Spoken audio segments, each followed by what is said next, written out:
Hello বন্ধুরা, কেমন আছো? আশা করি খুব ভালো আছো। আর আমি খুব ভালো আছি। চলে আসলাম নতুন একটা ব্লগ নিয়ে। খুব গরম পড়েছে, দেখতেই পাচ্ছ, ঘেমে যাচ্ছি। জাস্ট বেরোলাম পিসির বাড়িতে। আমি না, আমরা সবাই, আমাদের ফুল ফ্যামিলি বড় পিসির বাড়িতে কালী পুজোর উদ্দেশ্যে বেরিয়ে গেলাম। আর চলেও আসলাম পিসির বাড়ি, সেই পোলের হাট। দেখতে বড় পাচ্ছ পিসি পিসি, দাঁড়িয়ে বড় আছে পিসি আমাদের জন্য। দাঁড়িয়ে আছে। বড় পিসির বাড়িতে প্রতি বছরই কালী পুজোটা হয়, আমরা যাই। এদিকে তো শুধু গত বছর যাওয়া হয়নি একটা বড় বৌদি কারণবশত। এই এখানে বছর আমরা কাজ সবাই করে, গেছি, ফুল মানে ফ্যামিলি। টিচার এখানে। দেখতে দেখতে ঠাকুরও চলে আসলো, মায়ের আগমন। দেখো কি সুন্দর মায়ের মুখ, অসাধারণ লাগছে।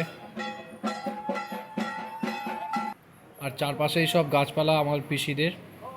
অনেক রকম গাছ আছে, কাঁঠাল গাছ, আম গাছ, নারকেল গাছ, সুপারি গাছ ভর্তি রয়েছে। আরও অনেক রকম ফলের গাছ আছে যার আমি নাম হয়তো জানি না।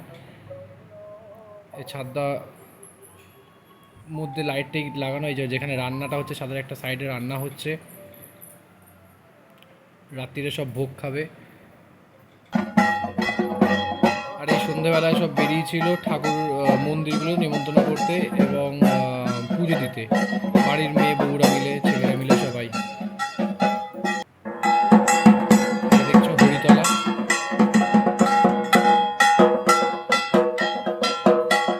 আর এই ঠাকুরের নাম আমি জানি না, কেউ জানলে অবশ্যই বলো। আর এই যে বাড়িটা দেখো, সন্ধ্যাবেলা কি সুন্দর লাগছে। কেমন লাগছে তোমাদের কাছেও অবশ্যই আমাকে কমেন্টসে জানিও।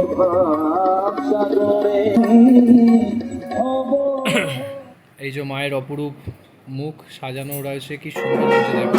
আর মাকে মালা পরানো হচ্ছে। আমার খুব ঠান্ডা লেগেছে অ্যাকচুয়ালি, রাত জায়গায় যে হরিনাম কীর্তন চলছে একদিকে।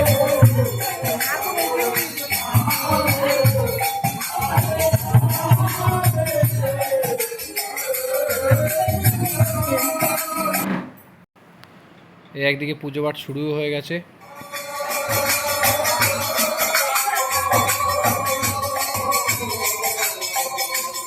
ঠাকুরকে সাজানোর পরে, মানে ফুল দিয়ে সাজানোর পরে মাকে কেমন লাগছে দেখো, অবশ্যই আমাকে কিন্তু জানাও। আর যারা যারা মায়ের ভক্ত, অবশ্যই জয় মা কালী একবার কিন্তু বলতে ভুলো না। আর শুধু কালী পুজো হয় না, কালী পুজোর সাথে হয় নারায়ণ পুজো এবং লক্ষ্মী পুজো, মানে লক্ষ্মীনারায়ণ পুজো একসাথে হয়। এই তারই কিছু অংশ তোমার সাথে শেয়ার করলাম। আর পুজো উপলক্ষে খাওয়া দাওয়া হবে না তা কী করে হয়, যে দেখছো প্রচুর লোকজন খাওয়া দাওয়া করছে এবং সার্ভিস নিজেদেরই করতে হচ্ছিল, কোনো সার্ভিসের ছেলেদের বলা হয়নি। মাঝে মাঝে আমিও সার্ভিস করে দিচ্ছিলাম।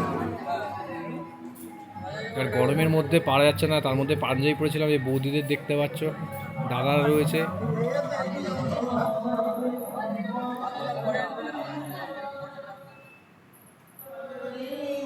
আবার চলে আসলাম পুজোর দিকে।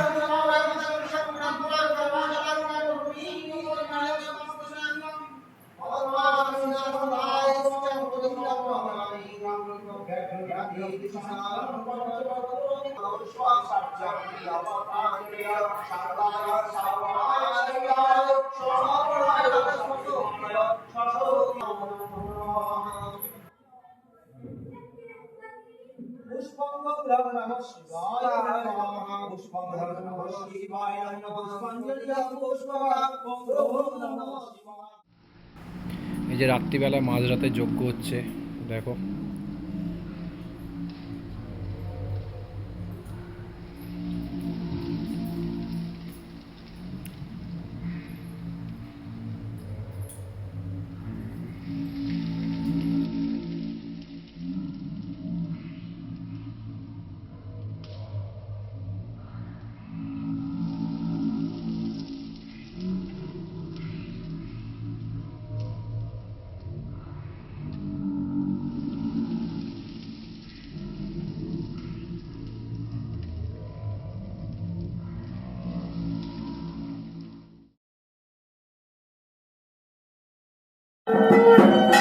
বরণপালা চলছে পুজোর শেষে।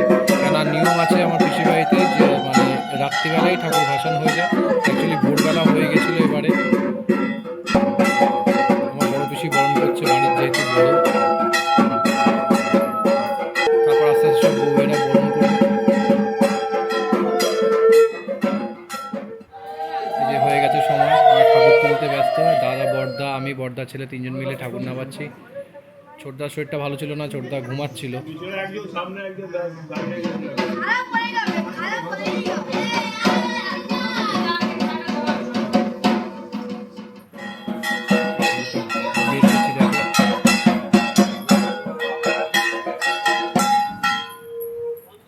পিছনেই পুকুর, বাড়ির পিছনেই পুকুর, একটু ঘুরে যেতে হয়।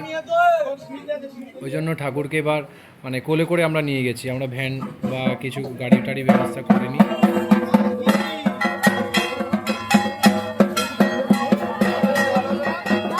এই যে দেখতেই পাচ্ছ কোলে করে নিয়ে যাচ্ছি, একদিকে হেলে গেলে হচ্ছে ধর ঠিক করে ধরো।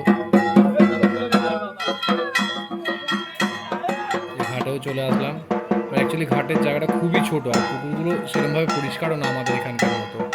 বুঝতেই পারছো গ্রামের দিকে একদম জায়গা ছোট, তাই ঠাকুরকে ঘোরানো যাচ্ছে না।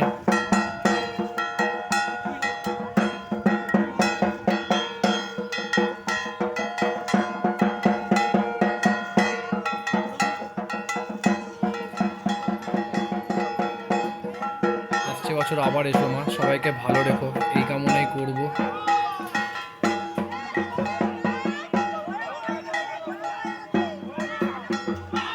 জয় মা।